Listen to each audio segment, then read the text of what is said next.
Programang ito ay rated SPG. Striktong patnubay at gabay ng magulang ang kailangan. Maaaring may masiselang tema, lengguwahe, karahasan, sexual, horror o droga na hindi angkop sa mga bata.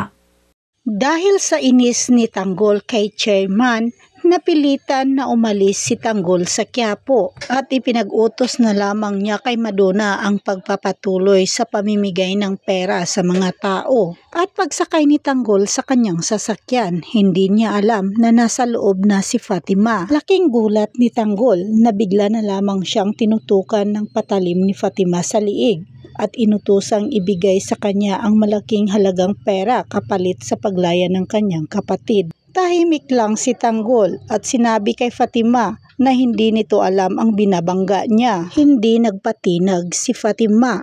Inutusan niya si Tanggol na magmaniho. Wala na ring nagawa si Tanggol kundi sundin ang utos ni Fatima. Habang nasa kalagitnaan ng biyahe, inutusan ni Fatima si Tanggol na ihinto ang sasakyan. Ngunit sinubukan siya ni Tanggol at sinabing ayaw raw niya itong ihinto. Mas lalong uminit ang ulo ni Fatima. Hinugot niya ang kanyang baril at itinutok kay Tanggol. Pero ayaw pa rin itong huminto. Dahil sa galit ni Fatima, pinalo niya ang ulo ni Tanggol gamit ang kanyang hawak na baril. At nawala ng malay si Tanggol. Kaya naman hawak na nga ng pamilyang Benito si Tanggol. Agad na tumawag si Paeng kay Ramon para humingi ng ransom na 30 milyon kapalit ng buhay ni Tanggol. Habang naghihintay ng sagot, sinubukang pakainin ni Fatima si Tanggol nang nakatali pa rin. Ngunit tumanggi si Tanggol at sinabi ni Fatima kay Tanggol na gagawin niya ang lahat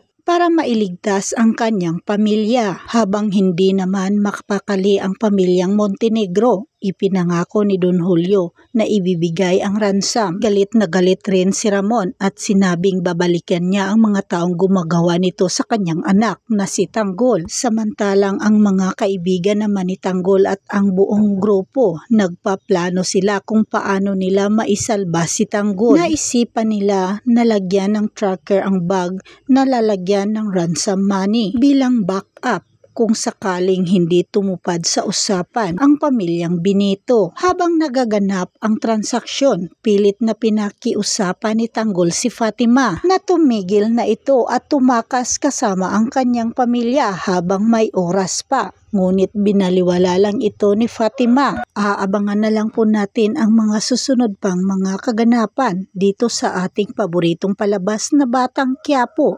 Maraming salamat po sa inyong panunood at pakikinig.